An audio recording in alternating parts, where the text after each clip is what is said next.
Okay, folks, welcome into this episode of Gridiron Icon. And I'm going to go out of my way to embarrass this guest because this is someone that I grew up absolutely idolizing. So I'm going to try to stay professional here, folks. But this is somebody that was really special to my childhood and somebody that I thought was an incredible ball player for my very own Los Angeles Rams. Might I add, world champion Los Angeles Rams, folks. Who is this guy? Let me tell you. Former LA Ram legend, first team All Western Conference player, holds so many records I can't list them. A guy that was nominated more than once for the very prestigious award, which says a lot to his character, the Walter Payton Man of the Year Award. He went on to be a starter in just his second season with our LA Rams. He caught a couple of balls for 32 yards in Super Bowl 14. I still can't talk about that game. It hurts. Hopefully he's going to help me heal. And he is a member also of the New Mexico Hall of Fame and Hall of Honor. I probably have given it away at this point. Please welcome in the very iconic Preston Dennard, wide receiver, Los Angeles Rams. How are you, my friend? I am outstanding, and I like that better than having a doctorate or MBA or what is something in front of that. I just love the way you did it. Oh, man. I got to tell you, that's the funnest part for me when I get to spend time with someone like yourself, a player or a coach, and it's just fun to go, wow, look at these accomplishments. And I really mean it. We'll get into that in our time together, is what you've done off the field and even being recognized. Walter Payton Man of the Year Award, that's an incredible award. So we'll talk a little bit about that. But can't say it enough. Anybody who listens to this show, whether it's the podcast piece or the YouTube, knows that I am dyed-in-the-wool LA Rams since 1977. So to have Preston Dennard, number 88, on is a pleasure. So take us back, my friend. In this case, I'm going to feel like we're visiting just me and a guy I've always wanted to talk to. Take us back to the beginning as a kid. You were a three-sport athlete out of Tempe, Arizona there. Tell us about all your other sports and how you ended up choosing football. Well, I tell you what, it's an ideal situation, and it's a personal journey that there's a story behind it. And I'm currently in the middle of writing a book to highlight that whole journey, and it's called A Walk in My Shoes. And a lot of people don't know this. The end result of this great effort is I became a motivational speaker and continue to do a lot of speaking foundational presentations. But it started with a young man who was the oldest of four in Arizona and didn't do anything, just a backyard in the dirt, army man kind of playing guy. And but I stuttered very horribly, so much so that it made me sort of refrain from a lot of stuff, introvert by way of just the fear of what I was going through. So I was never included in anything, teased a lot about that. I can remember being in classrooms and in the front row, know the answer, raised my hand, couldn't get the words out. And it wasn't so much I stumbled over the words, I just couldn't get them out. So it was not a fun time. And how I got introduced to sports, my dad kept on me about, come on, son, watch this game with me. Come do this, come do that. Don't you want to play sports? And I didn't want to do any of that. And how football came into play was the summer before my 8th grade year in Phoenix, Arizona. We lived in South Phoenix at first. And I finally decided that I would play football. And this is how it happened. My dad said, come watch this game with me. So on a black and white TV, there was a team playing another team that I would always have great games against, and a team that I'd end up playing for. It was the Rams and the Cowboys. And this had to be, 68, 69. And so I watched the game. The next thing I know, I ended up owning an O.J. Simpson generic SC jersey, number 32, playing in the front yard with the ball. And then that summer, my dad was going to coach a youth football team in South Phoenix called the Salvation Army Youth Center Sons. And that was the name of our team.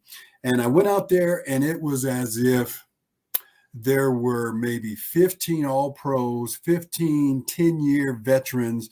These kids have been playing for years. And I'm the lone kid that comes out there, and had never done anything. Oh, And a long story short, Stacy, was when I got there, my dad was a coach. They started me out, this skinny kid from South Phoenix, playing nose guard. And for whatever reason, they moved me to defensive end. I found a home there. And then next thing you know, they put me on offense. And this is all before the season started, and I played tight end. And the next thing you know, I ended up being a quarterback.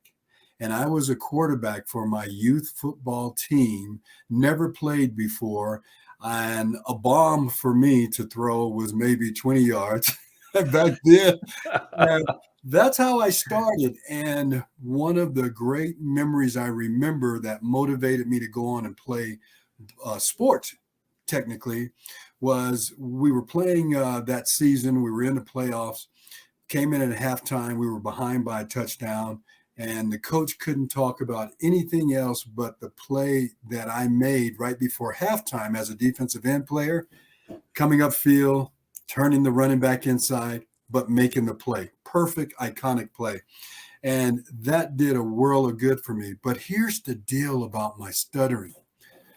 I stuttered all the way up until I tried out for this team. And what I found was, and you know what happens with a quarterback? What is his job? He's got to bark out signals. yeah. But I found out I was so comfortable speaking in between the white lines.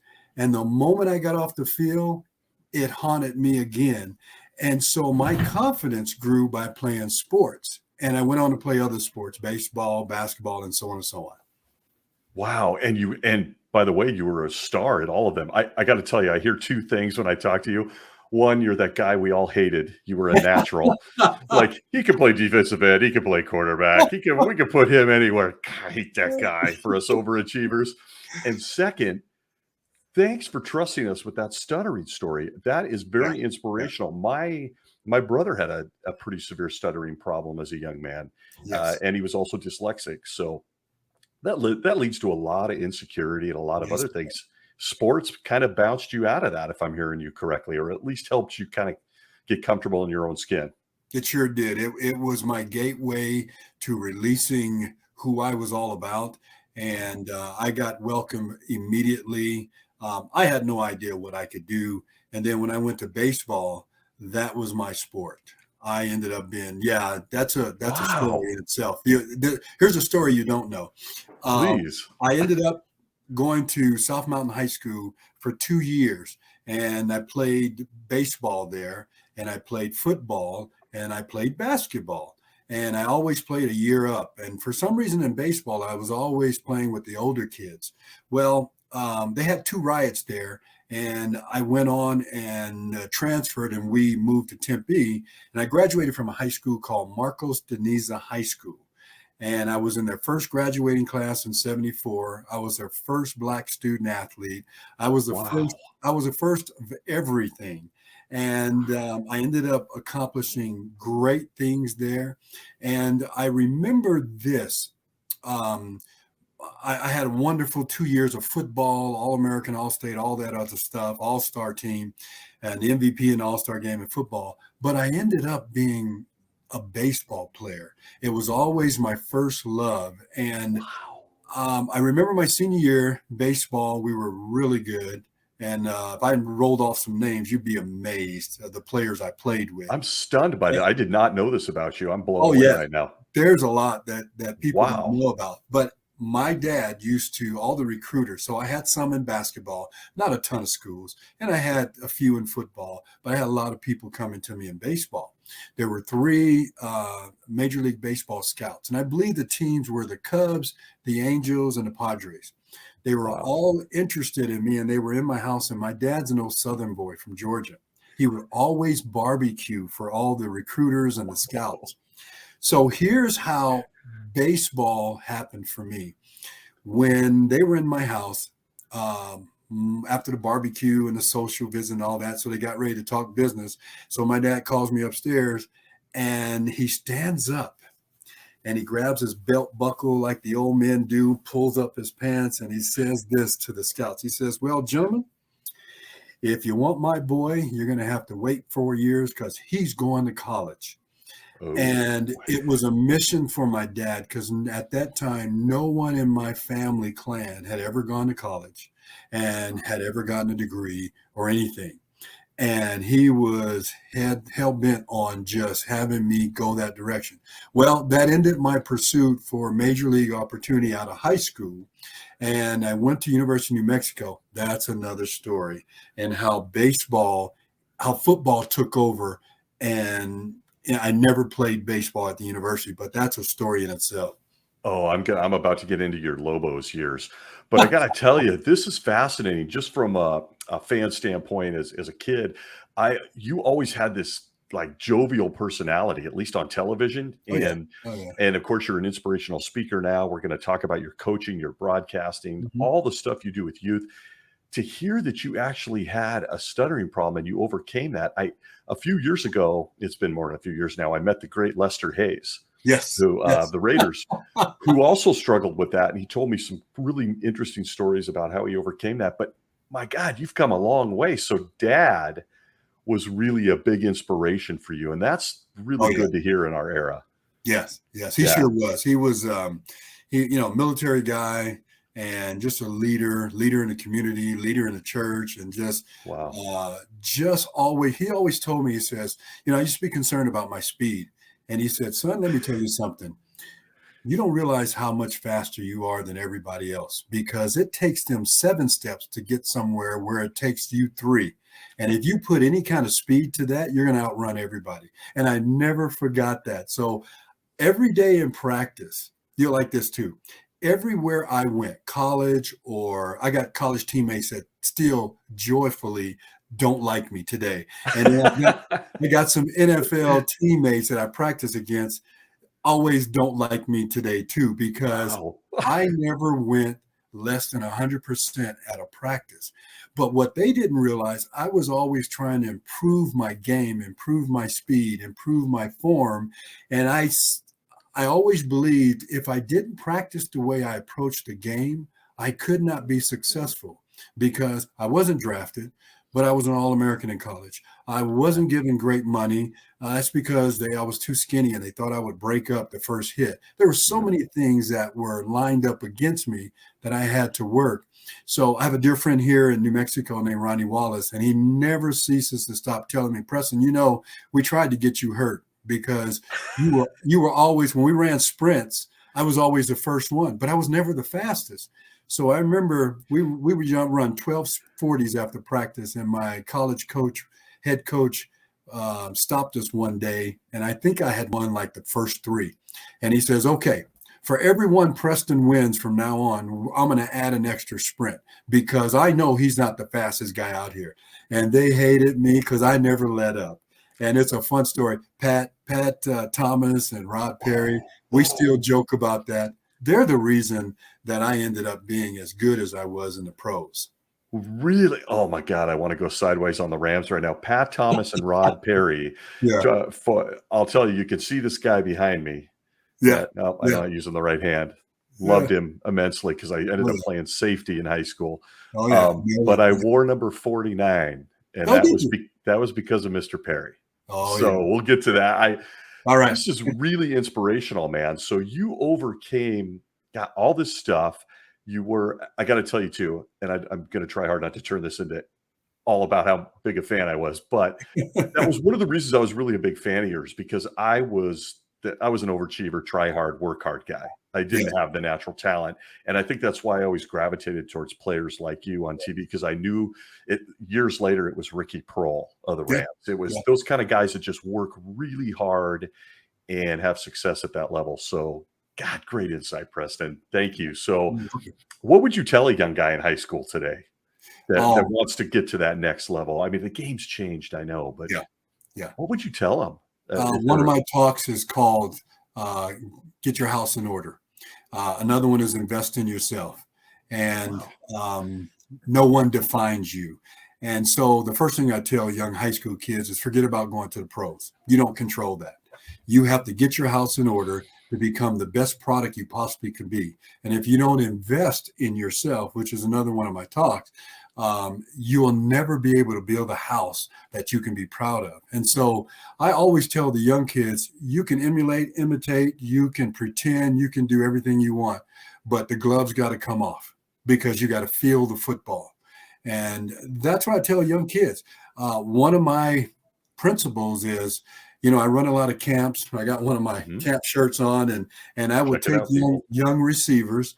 And the first thing I would say, they all come out, everybody's got gloves, right? And they all want to catch one-handed and all that. Yeah. And I said, okay, you guys can wear those gloves, but the first drop, all the gloves come off. I said, you guys don't understand the game. It's not what you see always on TV. Those are natural design plays that guys have practiced, and they have perfected that, and they have a different level of play. What you need to do is get your house in order, build your mechanics, build your speed, build your confidence, your ability to compete, learn the defense, learn the offense. And one of the joys that I had, I'll mention this, but we can talk about it later as you get to the Rams and how I got in there. But there was only one thing that got me noticed at Rams training camp. And we can talk about that whenever you're ready. Okay. I want to let this thing flow. Hold that thought. I want to know about that. Yeah. I don't want to skip over what you accomplished at University of New Mexico, because I think that's really profound in a world today that's come down to SEC schools, maybe Ohio State. You went on, and I think you were 18 years old. When you, in 1974, your freshman season at New Mexico, you were all WAC. You were, again, maybe 18. And then the following year, you were third in the nation in receiving at University of New Mexico, folks. And we're hearing from his own voice, I was a hard worker. That's how I got this. Yeah. And then, of course, by the time you finished at New Mexico as a Lobo, you had like all the record books back then. Of course, times move on. But how did you navigate that, like, especially as a guy who loved baseball? And tell us how you made the jump for the young guys listening and us old guys, and what happened with baseball.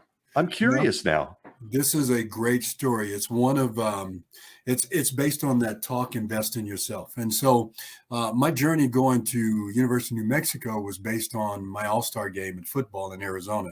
I almost didn't make the all-star game because the doctor wasn't going to clear me, but he did.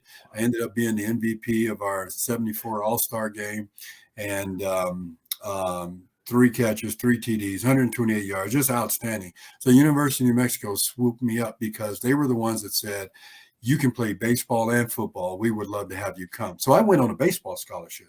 So they let me play football. And what happened was, back then in 74, there were freshman teams at the college level.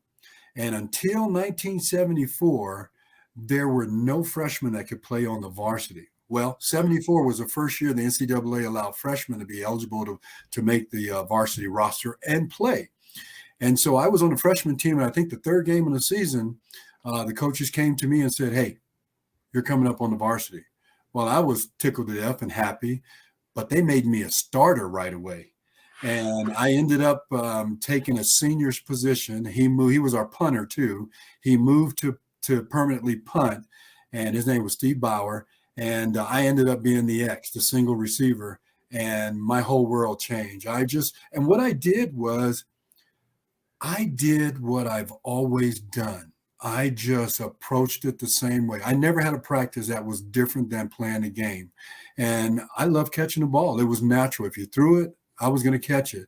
And I knew how to run routes. And I practiced that day in and day out. Now, it didn't hurt having the number 1 JC quarterback my freshman year coming out of, I think it was Mount Sac, Steve Meyer came out of, and he ended up being our quarterback. He was a junior college transfer my freshman year. So I played with him my first 2 years, which is the reason I made All-American my sophomore year and led the nation, that kind of a deal. But that's how the transition happened in football, and it just took off from there. And after my freshman year, technically my sophomore year, they named me a team captain. What happened with baseball is really turned out to be a great story, but it was tragic because after football, my freshman year, I went to play baseball. But my freshman year, you're going to love this story. I go home at winter break, get a break from baseball, and I go training, getting ready for the season. I go home, And I'm sitting in our living room, our family room in Tempe, and all of a sudden on the news, the sports news, the ticker on the bottom starts naming the All-Western Athletic Conference football team. And they say our own Tempe Marcus Deniza, Preston Dennard makes first team all conference. I was so tickled to death and just in tears. My family jumps on me and I'm just excited. 3 days later, I get my grades from the University of New Mexico, my first semester, 0.6. We got a problem. Oh yeah, we got a problem. We got a problem. And I'm just in tears again, but for a bad reason. And so in my talks, I talk about overcoming things and still believing in yourself and not giving in to the missteps and the negativeness and all of that. And so I've now became ineligible, and I had to be. I couldn't play baseball. And so I had to go back to school. I was very hurt, very sad, very embarrassed. And so my college football coaches, one came to me and said, "Hey, if your dad pays $75, we can go buy you 5 A's in California somewhere." And then they wanted me to do something else. So what I chose to do, I didn't go for the $75 because I was afraid my dad would just beat me down. And I didn't think he had, So yeah. Dad fear. Oh yeah, it was a big embarrassment. So what I ended up doing, which I'm very proud of, and my parents are too, and I tell my boys, I have 5 boys, and I tell them all that too, that I decided to go to school my second semester from morning to night. I needed to have a 3.65 GPA to be eligible to play my sophomore year. I ended up getting a 3.675. I mean, it was amazing. I overcame it. They brought me into the locker room with all my teammates. They gave me this academic plaque that my mom has on her wall. And I never looked back after that. But here's the deal. I graduated from high school as a B student. I've always been a pretty decent student, but there's this word called application, applying yourself.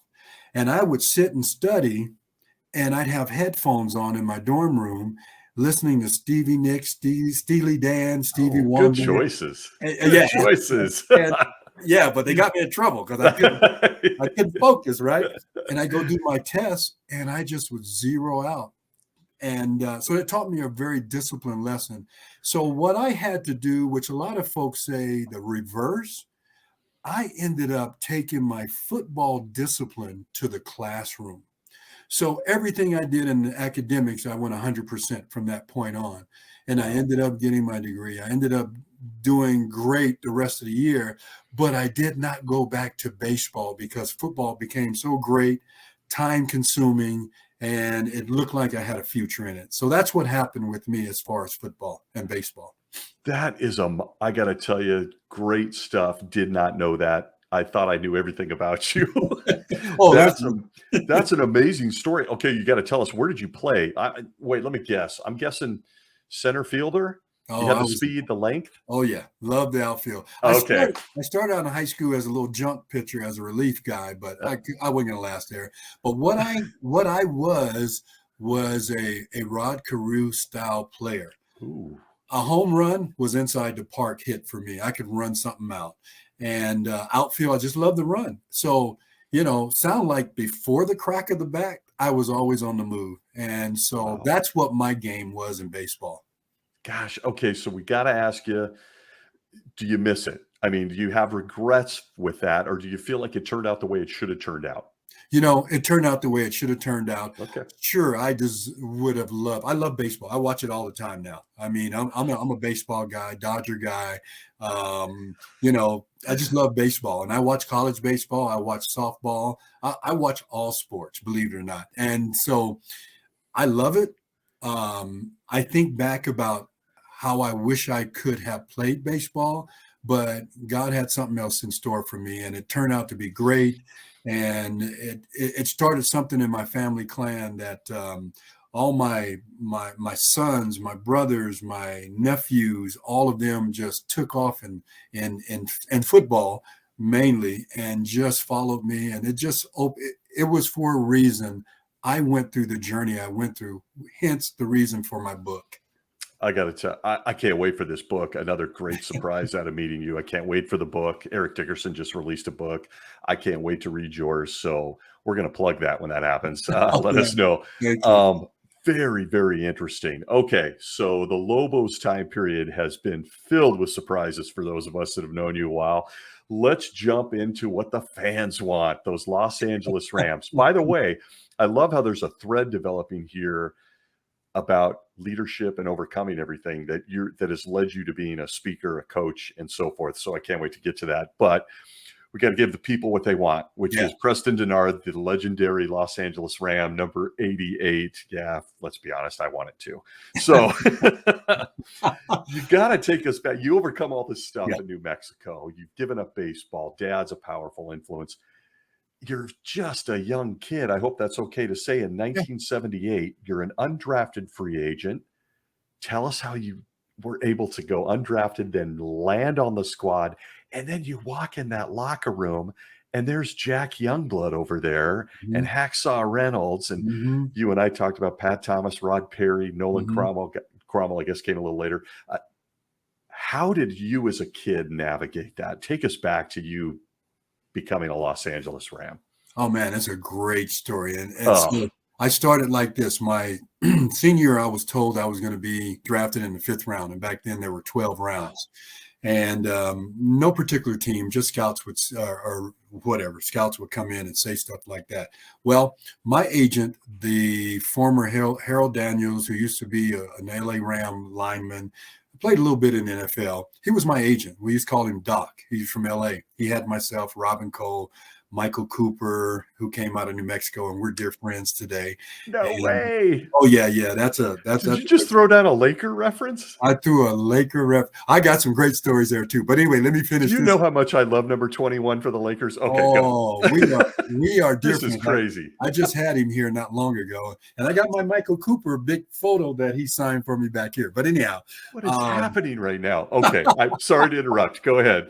So anyway, my agent had 12 guys at a big hotel in a suite in Las Cruces. 3 from New Mexico, 3 from UTEP, 3 from Texas Tech, and 3 from New Mexico State, I guess. UTEP, yeah. So everybody got drafted out of that room except the 3 Lobos. I was one of them, and I was probably the most revered one in the room at the time. So I go for a walk after the last pick, thinking about what I'm going to do. Am I going to go to high school and teach and coach and all that? Because that's what I thought I was going to do. And I come back to the hotel, and Doc says, okay, we had 8 teams call. We're going to LA. We're going to sign a contract with the Rams. I said, okay. And we get on a plane the next morning, and here's this 21-year-old kid. We go to LA. We meet Jack Faulkner and Don Klosterman. And you're going to love this because I don't think it's ever happened. It may have happened since, but at the time it had never happened. I go in, I sign a contract. My first 3-year contract was $25,000 the first year, $27,500 the second year, and $31,500 the third year. I still have the contracts here on my wall of fame downstairs. And so I sign it, but here's the key. They gave me a whopping $1,500 signing bonus. So I take that in 78. I go back to school. I put $500 in the bank. I spend $500 on the start of my album collection, which I have over 2,600 albums still downstairs in vintage shape. And then I gave $500 to my mom and dad. That's what I did after I signed the contract. Then I go to mini camp, and mini camp a whole week from like a Sunday to Sunday has all of the free agents the first 2 days. The next day, all of the draft picks come in. So like the third day for 2 days, the draft picks come in. Well, obviously everybody, there's probably 70 free agents, and I'm one of them. And Dwayne Osteen's another one. And I believe Doug Smith ends up being another one. We were the 3 that the Rams held over from that free agent opening of the camp in May in 78.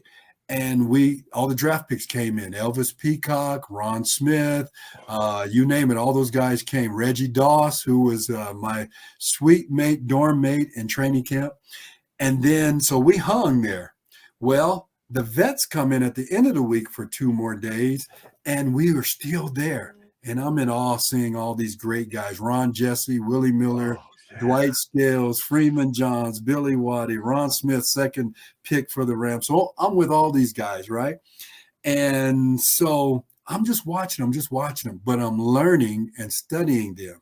So I realized something. So we leave, they bring us back in July for training camp. And what I noticed was the vets always took time off. They would always be on the side, or they wouldn't take plays, or they'd say, hey, Rook, get in there, run this play. So they were saving themselves. And I thought, man, I could showcase my talents. So here's my key. There were guys that were playing one position and they would miss plays or not remember plays or not remember their assignments. And I would learn everybody's position from tight end to Z to X to the slot, you name it. And so when somebody didn't know it, I got it. I jump in their spot. And if somebody else didn't go in the other position, I'll do it. If somebody didn't know their assignment, I'd probably tell them, and I jump in on another tight end position or something like that. So that's what I would do. And I got noticed that way. And so guys didn't die for the ball. They didn't give a great effort.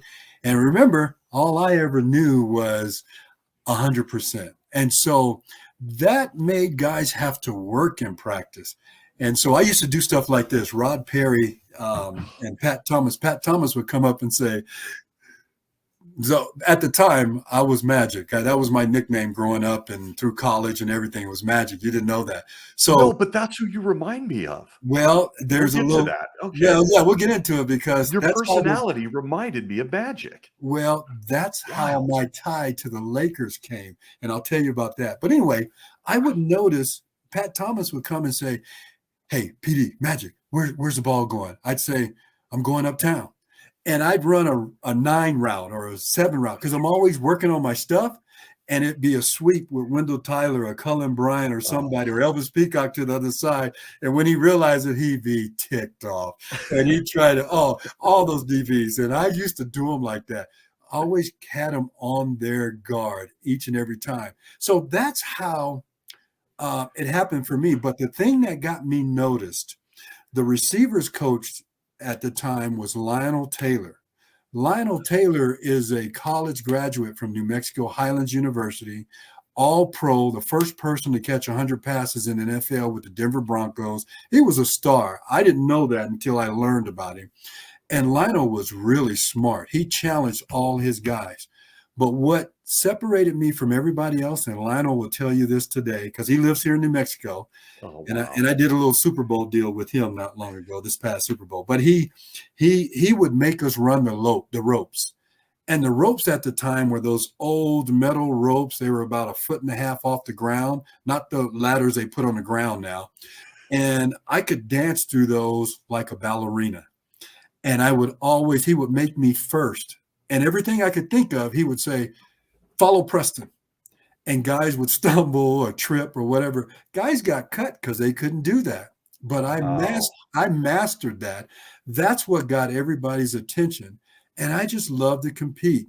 I remember Don Klosterman would come to Lionel and tell him, I think it was like every Thursday, the top-notch brass would come in, or NFL people would come in, and he'd say, okay, you know who's going to be here today? I want you to show off. And I'd have a great Thursday practice, wonderful practice. And that got me noticed, and that got me an opportunity. And, I probably caught 3 balls my rookie year. They gave me a shot to play offense and play some balls in the Coliseum. Beautiful place. I love it.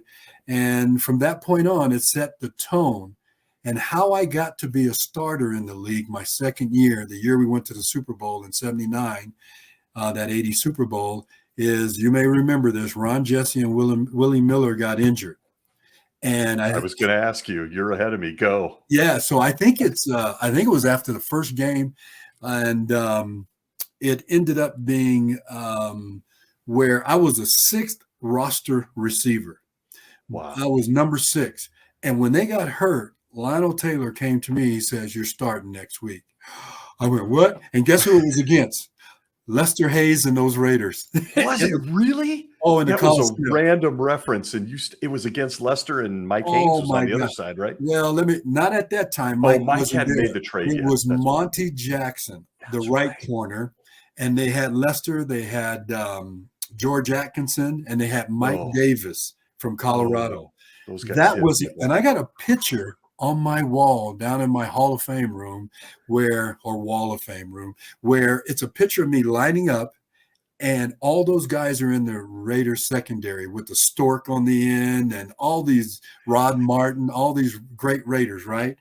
And let me tell you, my first start in the NFL, young second-year kid, excited about playing, and that's who I have to face. Oh. And I almost caught my first touchdown that game, my first game, but Mike Davis, I'm wide open in the end zone. I think Pat threw it a little late, and Mike Davis came and slapped it away.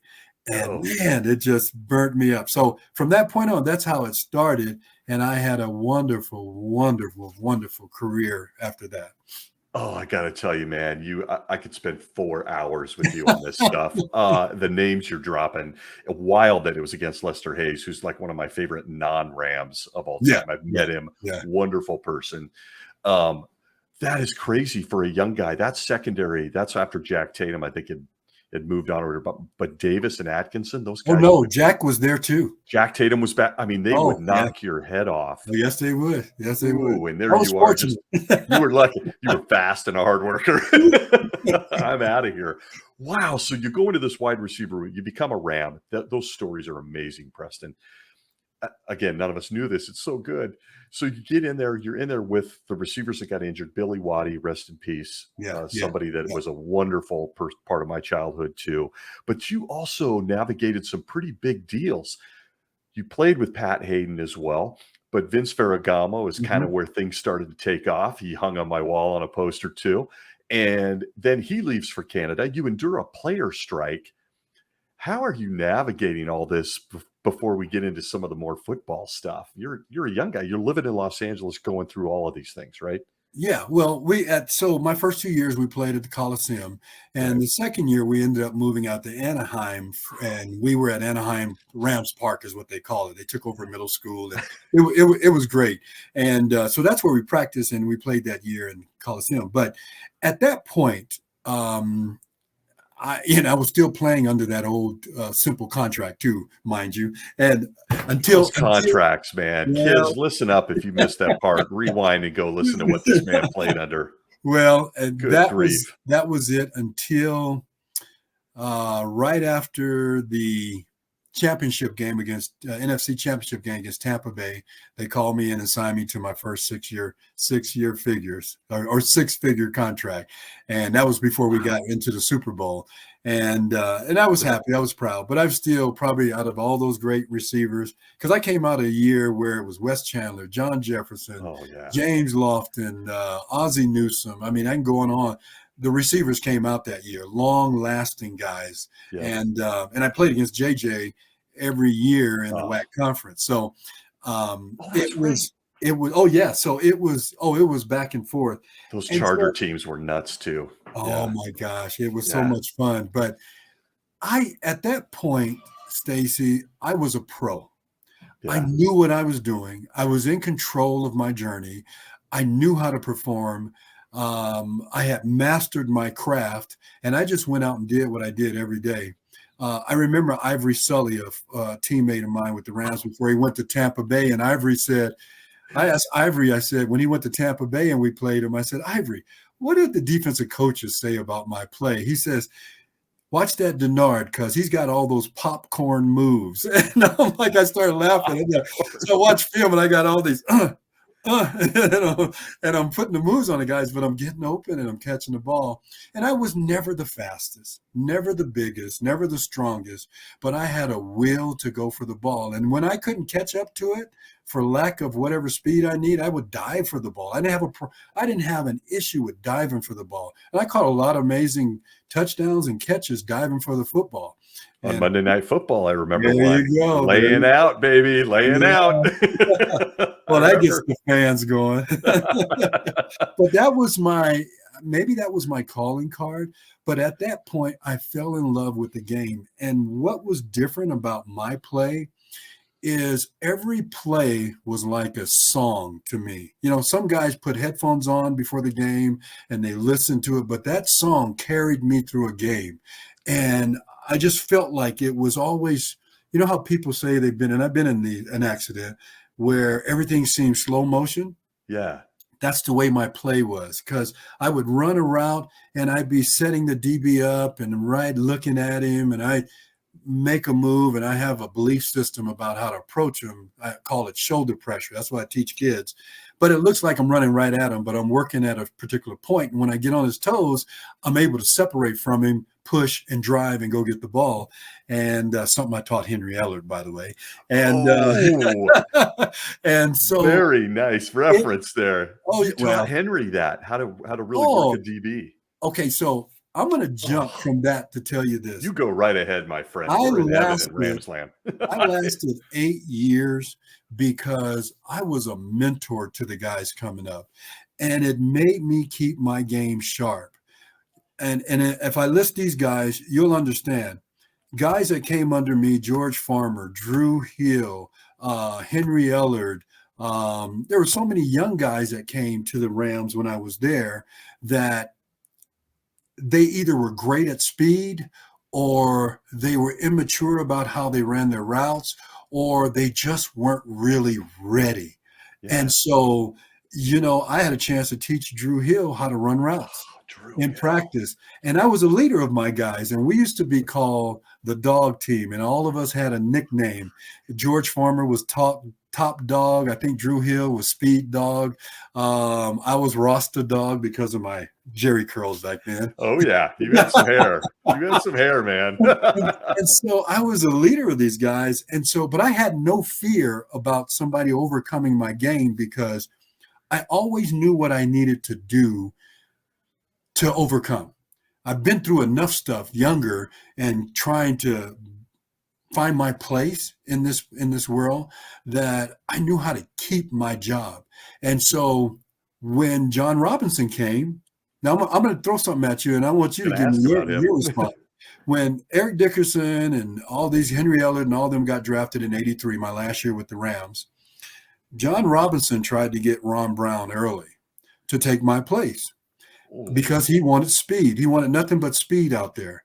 Yeah. But I always knew you can have speed, but somebody's got to get open and catch the ball to keep the drive going. Yeah. And so I played that year. I got injured. They had a kid from Michigan State. I can't remember his name. They threw him in my spot to play.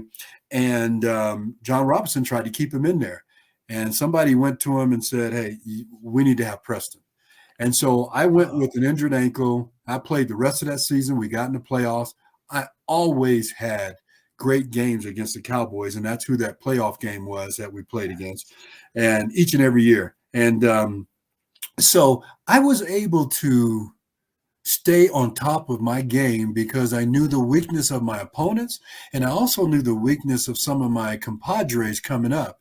And so, and they always looked to me as a leader. I mean, I was always, even Billy Waddy, who was a year older than me, I was always that push. Ron Smith, I was always a push for Ron, and he was a number 2 pick.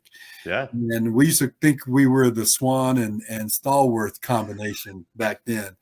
And so that's how it carried me. And when I went to, when John Robinson couldn't replace me in '83, and I ended up playing that year and leading the team again, he ended up trading me. And so you may not know this story. I went and negotiated my last year's contract with the Rams before I got traded. And they had never, I guess, set with Joe Sweet was my agent at the time. He was a former Rams receiver too in the old days.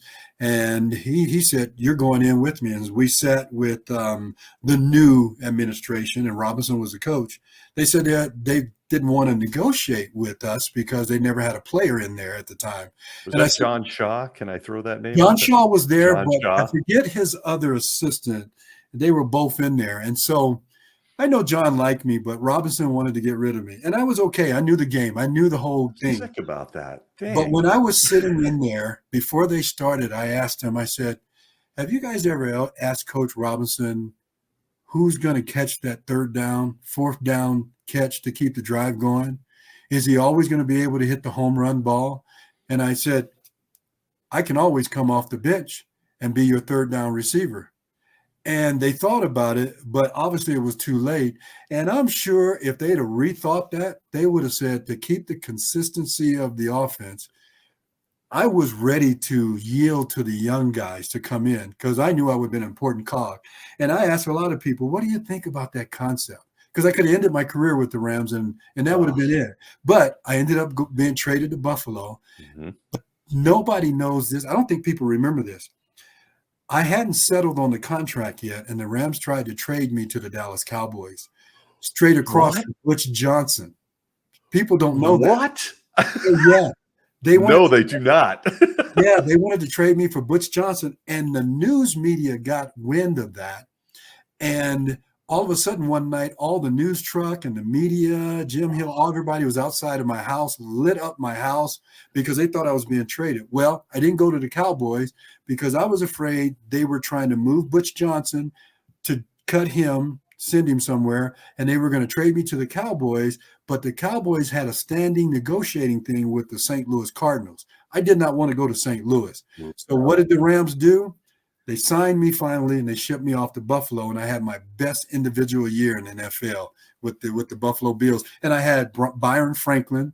I had a young man from San Jose named Richardson, who was their number one pick at receiver.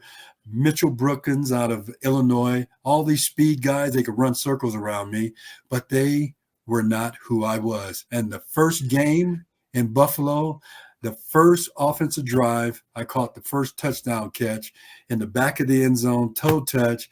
And I tell you, that set the tone for that whole year. And the fans just really, really took to me. It was wonderful. I actually remember it, man. I love knowing all these other stories. Didn't know any of them. That was Joe Ferguson, right? Joe Did Ferguson. He threw that ball in Buffalo. Yeah. Believe me, I followed you, and I was, frankly, I was pissed off. I was mad at the Rams. There's this whole other story. Really disappointed to hear about John Robinson. That whole thing. Thanks for sharing. I got to tell you. So yeah, you make these trades, but before we jump into that piece of your career, when I throw out the number 51-7. What does that mean to you? I can tell you what it means to this guy, this host. Yeah. Well, it means Preston Dennard. Like nobody 51, else scored. 51, that's what I'm trying to tell you, why they should have renegotiated with me. Amen. But I caught the only touchdown in that last playoff game in '83, John Robinson's first year. We went to Washington, and half the field was frozen and the other half was soft and muddy, and those Redskins knew how to play in that weather. They just knew how to do it, and they had Darrell Green, and I caught a pretty long touchdown ball in that game, and the only score we had, and I ended up being traded after that. But if I reflect back on my Rams career, those days they were outstanding. I just, I hosted Monday Night Football at a restaurant that I co-owned with a group of guys in Cerritos. And I used to have the Raiders when they were down in LA, and the Rams. I would feature one of my teammates, and we just had a great time. And I just being a part of Southern California and overcoming my stuttering and playing in a Super Bowl and just really established myself. And I tell you, for a guy who never made All-Pro, and a lot of people thought I should, for a guy who never made a Pro Bowl, a guy that's never going to be in the NFL Hall of Fame, I walked away with a Hall of Fame career because I always had great games against the Cowboys. I always played great on TV, and I was always consistent. And I played with 22 top flight quarterbacks, from Pat Hayden. My first pass, you won't believe this. My first catch in the NFL, and it was in minicamp, was with somebody that was trying to hang on to his career. Do you remember who that was? The first pass. Oh, was that Joe Namath? No. Roman. No, he was gone by then. Roman Gabriel. Oh my God, Roman Gabriel was still there? Well, he was trying to make a comeback, and that ball was my first practice catch. that ball was end over end. It seemed like I'm still waiting on it to get to me. That's how slow it was.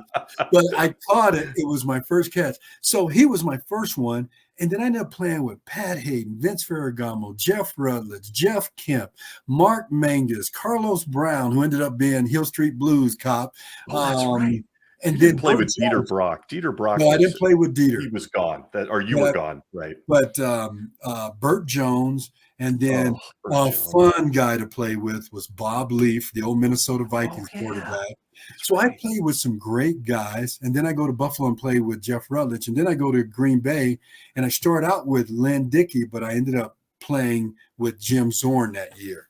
I was going to ask you about that. I mean, you have played with some incredible players, but I think what's really important in this conversation is it's something that goes overlooked in life, I think, is that, and I'm not even going to say it. I'm going to ask you as somebody who is an inspirational speaker and coach and former pro, are leaders made or are they born? What's your opinion on that? I think they are truly,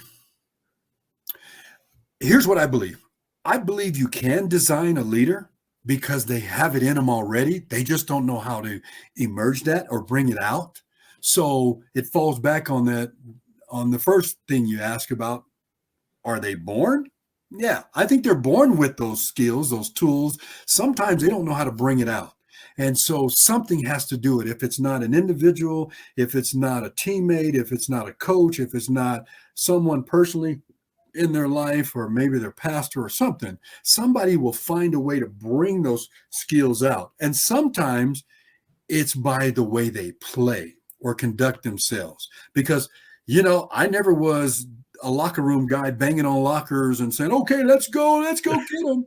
But my play was what separated me from others, which is one of my talks called Separate Yourself from Others. And I tell that in anything. I tell that to my boys when they were growing up. I tell that to young kids. We get too many times identified by the things we don't control. So if you're with a group of young people or a group of individuals, or you're in a place where you don't belong, where your personality is not who it should be, you need to remove yourself. And I always say separate yourself, because if you don't, you'll never be identified in the group. And so that's what my career was based on. And I think what made me unique through those years is I was always a leader by example. I didn't have to say anything. But what I did do is, if somebody Henry Eller didn't have a really good game, I go over and encourage him. Or Billy Waddy, I go over and encourage him. Come on, man, I need you. I got triple coverage on me now. Go I need some help. Come on, man. Get me some help. Yeah. So, but the joy I took away from the game was, there's two things. One was, I played against the best in the world, and I was able to be successful. I've scored touchdowns against Mike Haynes, Lester Hayes, you name it, the Dallas Cowboys, that whole second. I mean, it didn't matter who I placed. The Steelers, I mean, it didn't matter who I played. I was always successful on the field. I don't think I've ever had a bad game, and I've had 2 drops in my life, one in college and one in the pros. And I had the mindset to say, I'm never going to do that again. I mastered the ball machine, and I used to challenge my teammates. Come on. And we'd start 20 yards so far apart, and that ball is flying. And I get almost 10 yards away from it, and I could catch it coming out real quick with my hands. And so those are the things that showed leadership, because guys were then challenged to meet that measure, to overcome or to master their fears or something like that. And I think fear in the game is what hurts a lot of players, or removes them from the opportunity to survive in the NFL. And then the second thing I took from it is something that has nothing to do with the Rams, but it's endearing to me. The reason I say I always enjoyed the Cowboys, I always admired Tom Landry. Yeah. And you know how the players would always meet after the game in the middle of the field, shake hands and all that? Every game of my career against the Cowboys, I would always go to Coach Landry and thank him for allowing me to play. Stacey, you know where that comes from? When my dad had me watch that first game. It was the Cowboys and the Rams. One team I'd always beat, the other team I'd play for. And that stayed with me. So I was always motivated to play the Cowboys. It's like I was always motivated to play the Arizona State and U of A when I was in college, being from Tempe. And so when I retired, you're going to love this, man. I don't want to go all man crazy. I got goosebumps right now. Like I'm blown away by the childhood connection to the Cowboys and how you always respected that. Oh, you're going to be blown away on this. Yeah. So when I retired, I wrote 50 letters. It just ended up being 50 letters to people that were influential in my life, old coaches, maybe teachers, whomever. And I heard from 4 people. I got a postcard from my special teams coach my rookie year with the Rams, Paul Lanham. He was in Detroit at the time, and he sent me a postcard. I got a phone call from my old college coach, Gene Huey, who was my receivers coach, who ended up being the longest tenured assistant football coach in the NFL with one team, and that was with the Indianapolis Colts. And he coached for 21 or 22 years with that team under all those different coaches. And I heard from Lionel Taylor, who was my receivers coach. He gave me a phone call, but I got a letter that's on my wall today, the only thing laced in blue and silver, from Tom Landry, a formal letter. And if I paraphrase it, I know you're going to be successful in life and in business. You were always successful against us. We were always concerned about your play. I want to wish you luck. Man, I'm in tears. And it meant the world. I didn't need to make the Hall of Fame. I didn't need to be an all-pro then. I didn't need to be those guys in a yellow jacket. I have something that Cowboys don't have. And so I ran a 22-year celebrity golf tournament here, raising funds for our high school and middle school kids. For 22 years, raised almost $2 million to start after-school sports and so on. And I would bring in celebrity athletes. I'd bring in a lot of Cowboys, and I would have the first night a little social at my home, and I walk them downstairs into my Wall of Fame room, and it's amazing. I'll have to send you pictures later. I'm jealous already, and I've never seen it. Man. And so they go in the room, they go down and they look at everything, and I centerpiece this letter, framed, laminated in the middle of a wall on purpose. And when they get to this thing, man, I know you can see me, they would do this. They turn around and say, "How did you get this?" I said, "Read it." And it was because Tom Landry admired me, and that meant the world to me. And I tell you, it's one of the, if I lost everything in that room down there, I'd be looking for that letter, because that was the signature statement of my NFL career. Like you said, how many Cowboys came through his system all those decades, and they don't have that? Yeah. God, Preston, that's wild. And it's unbelievable how you honored a moment with your father as a kid, and you always admired Coach Landry, who, let's be honest, considered one of the top 3-4 coaches in the history of this game. By far. Wow, man, that is incredible. Oh, yeah. Congrats to you on that. Someday I want to come see that. We'll talk about that. All right. Real quickly, because I really want to talk about your post career, and I want to respect your time. Let me know if you can keep going for a few minutes. You roll. Okay. As we leave the Rams, a couple of big things. One thing I wanted to ask you is, you lost a Super Bowl. Yeah. I still can't talk about it, Preston. That's the truth. I'm a grown man, and people say Super Bowl 14. I said, I don't want to talk about that. I just don't want to talk about that. I still see Nolan with the interception that could have been. And how did you navigate losing that? Did you think you guys would be back? I mean, you're a young guy thinking, we'll come back here and do this again. Well, it's tough to come back. I don't care. I don't care what year it is. It's always tough for somebody to come back.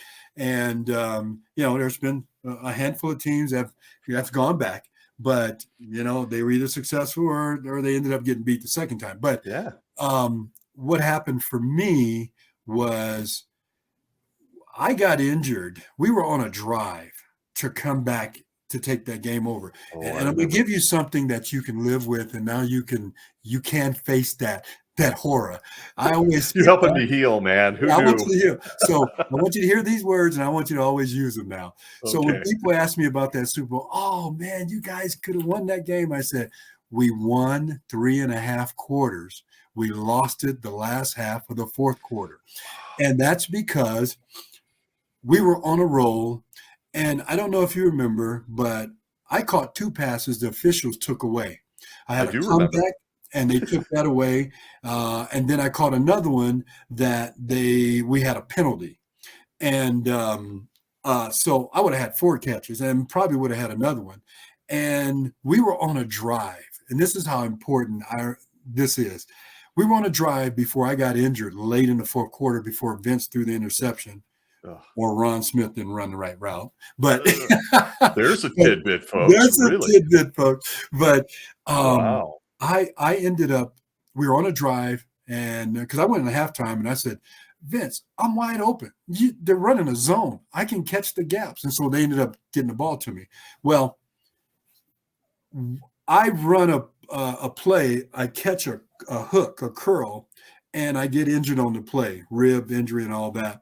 And my college teammate was Robin Cole, number 56 for the Steelers, outside linebacker. It was his second year in the league. And so these 2 New Mexico kids. Now, remember this, we're on a drive, but what I haven't told you was the night before the game, I had a dream I was going to be the MVP. I was going to make my signature diving catch in the end zone to win the game. I'd be hoisted up like Dennis Hare always lifts me after a touchdown. And that's what, on that drive, it was happening. And we were rolling, and I'm saying, it's going to happen, man. We're getting down there. We cross the 50. We get down to, I think, the 40 or something, and maybe inside the 40. And the next play, he throws the ball to me, and I get injured. And I don't play anymore, and I forget, maybe it was 3 minutes or something like 4 minutes left to go in the game. And Stallworth had already caught 1 touchdown, and we're coming back to get on top. And so I get injured, and the trainers come out, timeout. They come back from commercial. They raise me up, and my ribs are hurting. I can't move. And we're walking by the Steelers huddle, and I'm talking to Robin Cole, my teammate, and I turned over to him as they're slowly walking me off, and I say, I'll be back. And I never see another down. You can barely breathe. Oh, barely, man. I'll be back. And so it's so funny now. But that's drive. 2 plays later, Vince throws the interception, trying to get it to Ron Smith, and I think it was Lambert that intercepted it. Yep. And that shut the door on us that time. But I had that dream. We were on our way. I was about to realize my vision. I said, they now want to get the ball to me. And here we go. And that happened. And that's how that whole thing ended. But that's great. People don't, we got the NFC conference ring. We got our rings after the Super Bowl. It's a beautiful ring if you've seen it. I haven't. Even the ones that, you can have 1,000 diamonds on your ring if you want. But if you saw that Rams 79 NFC conference ring, which we have our Super Bowl insignia on it, people today have no clue what that means. They just see that big ring and they go, and they know I played in the Super Bowl. And, and I tell our story. We didn't win it, but that ring really signifies the culmination of everything that I put into it, because it's something I was able to take. The ring and the letter from Tom Landry. Those are the 2 things that matter. And when people say, you should have been Hall of Fame, you should have been this, I said, you know what? I walked away with a wonderful gift. They first told me I couldn't do it. They didn't draft me because they didn't think I could make it. I got cut. The last cut's my rookie year, but then I did such a great job. Oh yeah, here's a tidbit you don't know. I did such a great job in training camp my rookie year that they came to me and said, look, Preston, back then under the collective bargaining agreement, if I left the Rams, I couldn't go back within that season. Yeah, that's right. And I had Tampa Bay calling me. I had the Jets, and I think the Bears. And my agent said, Preston, we got these teams you can go to. He says, but I think we ought to stay here because the Rams want you, and they're going to put you on the active roster and on the 5th week of the season. That happened to be against the New Orleans Saints. And I'm going to give you something. I'm on the punt return team. My first play in the NFL is this. We've got a punt block. Dwight Scales from the other side blocks it. and I look up, here comes the ball, and it's coming down, and Russell Ertzlaven was the punter, and for New Orleans, and the ball comes down, and it hits my hands, and I freeze, and I get pushed and shoved, and the ball gets loose all the way down to the 2-yard line. If I had any sense of all, I would have held on to it and took off and ran. My first play in the NFL could have been a touchdown, but because I was a deer in headlights. Yeah, as we all would have been. Yeah, but anyway, that's how it started, and that's how it ended. And that Super Bowl still rings out because there's so much significance to it. The largest crowd at the time to an NFL game, I think 103,000 people. My parents were able to be there at the game. My first coach, my dad, I ended up being this little kid from Tempe where all my friends in the neighborhood in South Phoenix said, oh, you're never going to make it. You're never going to do this. And it's just like God just had a whole game plan for me. And he just moved me and moved me and moved me. And though the bells and whistles weren't the ambiance of the draft or Hall of Fame and all that, anybody that meets me knows my career and know what I contributed to the game. And that's the joy that I got from it. People are going to, I can't even tell you right now, I'm so jacked. People are going to so enjoy this interview. Old time Rams fans, you've given us so many interesting tidbits that some of us never knew as we watched through the television screen or in the stadium. I got to go there a few times. Okay, so we're going to leave the Rams and talk because I think there's something so incredible about you, and I am going to respect your time. I know I'm keeping you a while here. No, it's okay. But I feel like first that 79-80 Rams team really is almost like a metaphor for you as a person. The overachievers, workers, getting to the big stage when no one thought they would during 3.5 quarters. The Steelers were sweating, man. I remember Steelers fans going, what's happening? So I want to get to your leader, what it's done for you post-football career. But before we leave the Rams, a couple of cheesy fan questions, as you might expect. Toughest defensive back you ever faced? Wow, toughest. I mean, you had some really good guys I idolized in practice. Rod Perry, Pat Thomas, Nolan Cromwell, Leroy Irvin. Those are guys. I can tell you right now, it was Rod Perry and Pat Thomas. Oh, I love that. They delivered me to the NFL at the top of my game to compete against the Mike Haynes, the Lester Hayes, the Monty Jacksons, those 49ers, all those. I mean, those guys were I used to, man, it was beautiful going against Pat Thomas and Rod Perry because they grew me up in the game immediately. Wow. And let me tell you, I couldn't have been blessed more than to have had those guys as a rookie and to go against them every day in practice. And I'm telling you, it was competition because it got heated sometimes and you had to be on your game. And so that's what I contribute that to the best defensive backs I played. God, I love that. As a guy who wore number 49 for one reason and one reason only, Rod Perry. Yep. That is 27 Pat Thomas. Oh my God. 47 Leroy Irvin, 21 that guy behind me. Yeah. I mean, unbelievable. Real quick then, who's the one player that you played with? Doesn't have to be the Rams. Of course, we're all hoping it is. But Bills, Packers, Lobos, who's the one guy that you played with that we don't talk enough about? Especially a guy like you who mentored a lot of guys. Was there a guy we just didn't talk enough about? I'm putting you on the spot. I know. Well, there's really two guys, but one is a former teammate and Jack Youngblood. When I was a rookie. And I told you I got cut and we were practicing at Blair Field and that's where we practiced.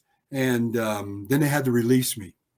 But they brought me back and I practiced those weeks that I wasn't officially on the team, but the Rams really did me a good solid. They took care of an apartment, had a pregnant wife at the time with my first child. I lived in Huntington Beach. They paid me $700 a week, young kid out of college. And so it was like that for 5 weeks. And the first day I became official under contract, I go into Blair Field locker room, the stadium locker room. We're getting ready for practice. Everybody's there. They got the shaving cream pie and they're their horns and everything. They're just excited about greeting me. But Jack Youngblood came up. There's two things about Jack, and I have it on my wall downstairs. He gave me a plaque that someone hand carved and made for him in a Ram helmet, aluminum foil, and all that. I still have it framed downstairs on my wall. Jack presented that to me.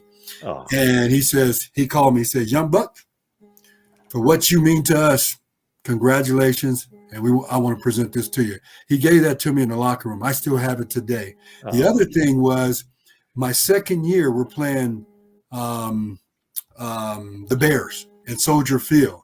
And I end up the last play of the game, and it wasn't a drop. I just couldn't get to it.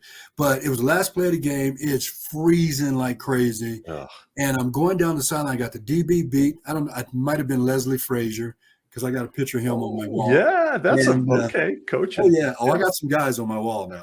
And so Leslie Frazier was covering me, and I just beat him, but he's still there. And all of a sudden, how does that work? Oh, Vince throws the ball. It's deep.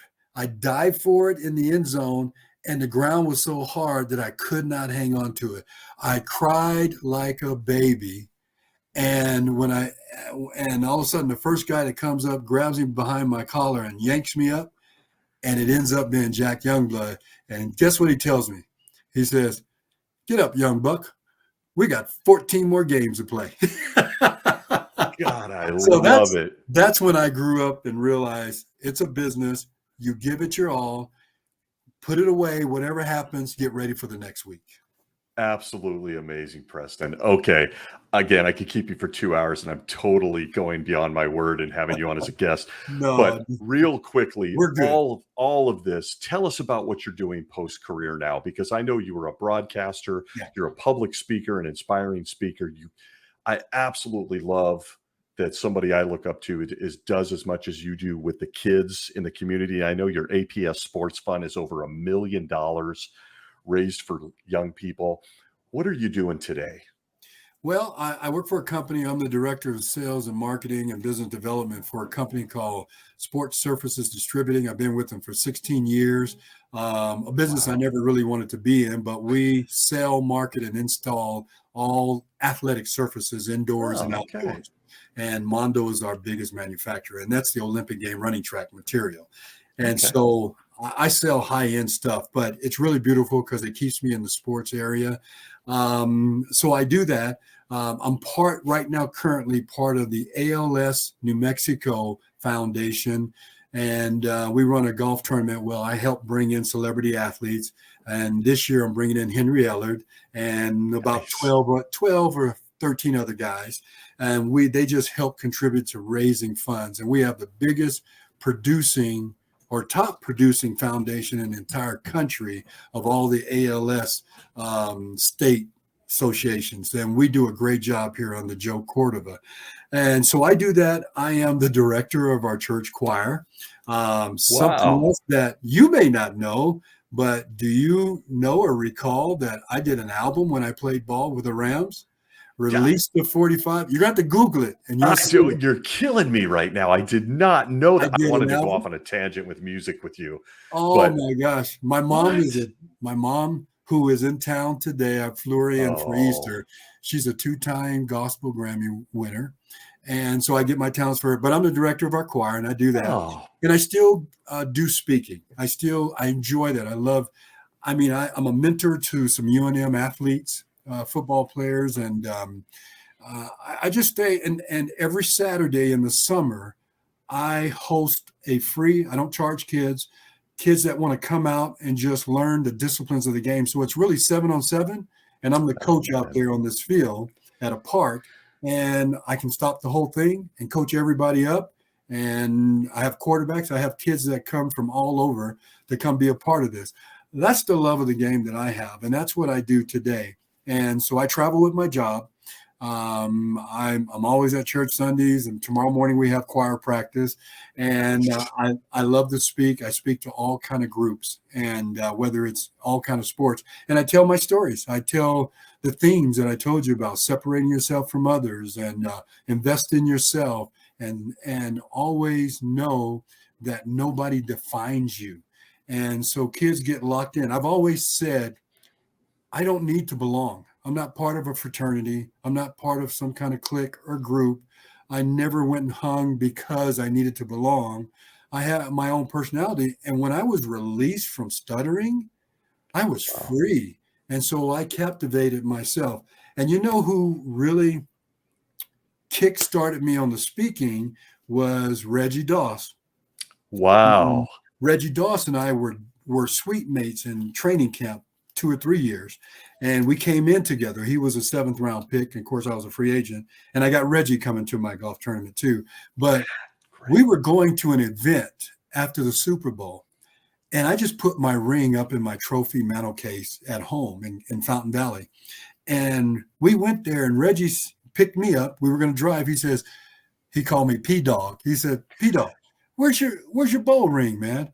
I said, oh, it's at home. He turned around and made me get it. We were probably 20 miles down the road. He came back, he got it. And here's what he told me. He says, Preston, we're going to go places where people will have never seen that ring. People will have never even been close to a professional athlete. He says, you need to bless them with that. And my career just took off speaking. I would wear the ring. I don't always wear it today, but I will wear it if I'm going to. And I tell you what, I go places, universities, colleges, whatever, speak to the ADs. I'm trying to get their business. And I don't have my ring. I don't have my Ram shirt on, nothing. Yeah. I just have my name. Humility. And I remember at West Texas A&M, the meeting with Michael, the AD, and I'm getting in my car with my manufacturing rep, and somebody's knocking on my window, and I roll it down. He says, are you Preston Dennard, the Ram? And I go, yeah, that's me. He says, why didn't you say anything? And I just said, I'm free to be me. And if you happen to catch that I was a former athlete, I hope you enjoyed the way I played. Oh, yeah.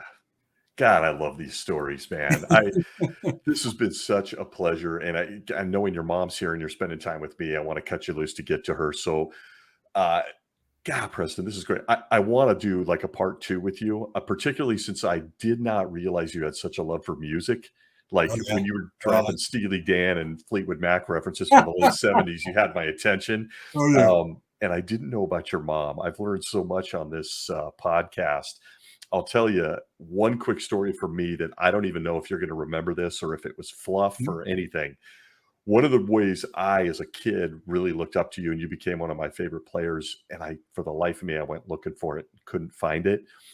But the Rams had at some point published an article, probably 1980, 81, where it talked about the fact that you were you were more than a football player. Oh, my poetry. Your poetry, you nailed it. Yes. Yes. Yeah. So I really enjoyed writing as a kid, and I was a try-hard football player. So you were one of my favorites. So that was a real thing. You really did enjoy writing poetry. Well, here's the reason why. Because my stuttering, I had no way to express myself when I was a little guy. And so I started writing in the 6th grade. And I have all my little notes and sheets. I have everything I've written. That's the joy of it. Back here in files, I got every little napkin or piece of torn paper where I started a poem and I've rewritten them and reperfected them. But it started because I needed to express myself. My dad used to give me $5. He used to tell me to take $5 and get out of the house because I would never leave. I go in my room. I didn't want to go anywhere. And so I started writing. And when I started writing songs too. And so like on one of the albums that I had back then, or one of the productions, I wrote probably half of the songs on it. But that's where the music truly started. Growing up in the church too, in the choir as well. But I wrote and I was expressive. And I did such a good job that when I was in elementary school, the girls used to come to me and say, could you write something for my boyfriend? And I would write it for them and they'd give it to their boyfriends. And then the guys would come to me and I'd write something for them. That's how all that started. And I just kept with it. Wow. And I wrote about everything. I wrote about racism and pain and love and hurt and accomplishing. I wrote about I wrote a poem called "My Claim to the College Football Hall of Fame." That was the title. I love it. And it just because everybody was talking about JJ and he made the catch Yeah. at ASU. Well, I had a whole hell of a lot of those catches like that. Yep. And so I was always trying to prove myself. So that's how all that started, Stacy, God, I and love it. got into music. Oh my God. Okay. I've kept you long enough. We're going to do a part 2 if you'll put up with me again in a Would love future to. date. I can't even tell you how fun this has been. We'll skip our 2-minute drill we normally do because we've had you a long time tonight. I Well, want to no, get if you you want to back to do it, we Bob. can do it, or You we want? can It's let's up do to it. you. Okay, we'll do it. But I'll tell you what, you made my day because it's surreal for this host of this podcast because I remember Oh, that thank you. article like yesterday, and I Yeah. thought my guy Preston Dennard writes poetry. I did the same thing, and I can't believe that's a true story. I'm blown away right now. And to find out why all Yeah. these years later, the stuttering and how you overcame that, Yeah. man. Inspiration. Okay, we're going to do our quick 2-minute drill. This is designed to have All fun right. with Preston, even though he's given us a lot of great stuff. And then we're going to find out where you can find him. So real quick, 2-minute drill. We're in the red zone with Preston Dennard. Oh, this is interesting because it goes to your business as well. Grass or turf? I like grass. Oh, God, yes. Old Me school. too. Me too. Okay, enchiladas or tamales? Enchiladas. Oh, he was solid. He just nailed that one. This one gets controversial. Cats or dogs? Dogs. Yeah, I had a feeling. Okay, I'm a cat guy, but I get it. Okay. Okay, your favorite movie? Godfather. All of them. God, I love you, man. That's the greatest movie ever made. Okay, favorite thing about New Mexico? The green and red chilies. Hatch chilies. Ooh, I like that. I got to try that. No experience there. Who plays Preston Dennard in a movie about his life? Well, me, but I'd love for Denzel to do it. It's always Denzel. Denzel's the man. Yeah, That is so Denzel. great. Oh, God, how can you not love Denzel? Okay, I got another one on here. I'm gonna throw at you, but final, second to last one. What is your superpower? If you're a superhero, what's your superpower? Wow. My Or maybe you superpower. consider yourself a superhero. What's your superpower? Well, I don't know if I consider myself a superhero, but my superpower might be a great motivator. I can get you to do by encouraging you. That is a gift that this world needs, man. I had this conversation at work today. Story for another day. Yeah. Totally agree. And now, final question, since I learned something new about you, your favorite musical artist? Or is there someone who you just listen, you can't get enough of? You ready? I'm ready. Donny Hathaway. How do you go wrong there? How do you go wrong there? I thought you might throw out an Isley Brothers or something. Well, I mean, they're awful good. But Donny Hathaway was my first love when I was stuttering and I needed something to have as mine.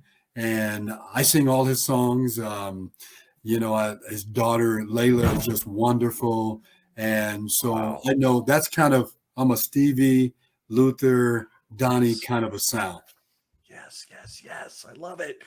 Okay, subject for part 2 when we go down the road. And then finally, before we cut you loose, Yes.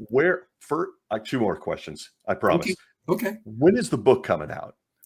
Well, we're going to have know. you on for the book. I'm in the production, and I got to put all my ducks in a row. I got to find a publisher. I don't know if it's a one person or if I need a ghostwriter. I'm in the stages, but I got all the meat and potatoes down, and so I've got to. That may be something you and I talk about later. But absolutely, that's where I'm at. Anything I can do for you, and I mean anything. Lean on me.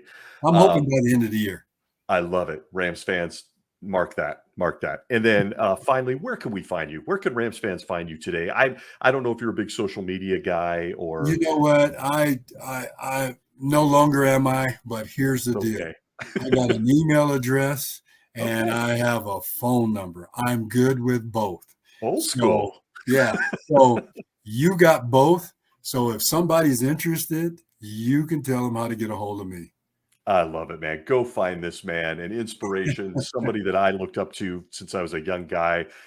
This is really a cool night for me, and what a fantastic hour and a half you spent with us, way more than I had talked you into. So thank you, Preston Dennard. Oh, you're welcome. Really appreciate it. We're going to have a part 2. Folks, this is Gridiron Icon. You can find us at gridironicon.com, where we keep legends like Preston at the forefront of life. So follow us there, like, subscribe. Preston Dennard, thank you, my friend. I look forward to, we're going to do this again. I feel like I made a friend, and I'm excited. Oh, yeah. Thank you, my friend. Thank you.